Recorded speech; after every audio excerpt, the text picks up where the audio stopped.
আমি মধ্যবিত্ত, বিয়ে করলাম মাস্টার্স পাস মেয়েকে। ভেবেছিলাম স্ত্রী চাকরি পেলে সংসারে সচ্ছলতা আসবে। এই সময় এসে একা হাতে ইনকাম দিয়ে সংসার চালানো খুব মুশকিল। কোম্পানি জবে যা বেতন পাই টেনে টুনে সংসার চলে।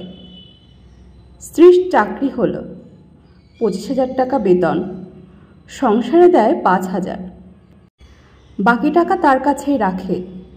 প্রশ্ন করলে বলে, তোমার টাকায় তো সংসার চলছেই, বাড়তি আমিও 5,000 টাকা দিই, তাহলে বাকি টাকার হিসাব চাইছো কেন? স্ত্রীর এমন উত্তরে আমার আর কিছু বলার থাকে না। পরের বছর না ফিরতেই কোলজুড়ে ফুটফুটে ছেলের সন্তান। রোজ রাতে ছেলেকে ও দুধ খাওয়ায় আর আমরা টুকটাক গল্প করি। প্রায় সময় ও বলে, ছেলেকে শহরের বড় স্কুলে পড়াবো, ভালো টিউশন রাখবো। এদিকে আমি দীর্ঘশ্বাস ফেলি।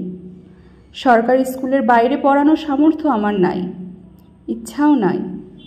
স্ত্রীর এক কথা, ছেলেকে দামি স্কুলে পড়াবে। একদিন রাগ করে বললাম, দামি স্কুল দামি টিউশন পড়াবে ভালো কথা, এত টাকা কোথায়? আমার চাকরির টাকাটা জমিয়ে রেখেছি, ও বড় হতে হতে ওই টাকার পরিমাণ আরও বাড়বে।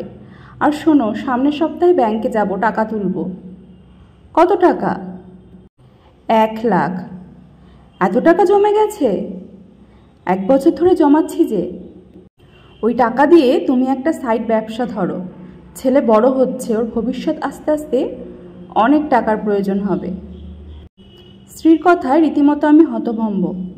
কি বলবো বুঝতে পারলাম না। তার কদিন পরেই মা হঠাৎ অসুস্থ হয়ে পড়লেন। মাথার ভেতরে ছোট সাইজের ঘা হয়েছে, বিদেশ নিয়ে যেতে হবে।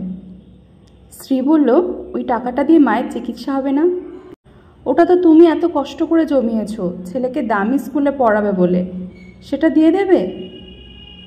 সাধারণ স্কুলে পড়েও অনেকে অনেক কিছু হচ্ছে, তুমি মাকে ওই টাকা দিয়ে চিকিৎসা করাতে নিয়ে যাও। অশ্রুসিক্ত চোখে তাকিয়ে বললাম, যারা তোমার মতো মা পায় তাদের দামি স্কুলে পড়ার কি প্রয়োজন? পারিবারিক শিক্ষা যে সন্তান পায় সেই তো প্রকৃত শিক্ষিত।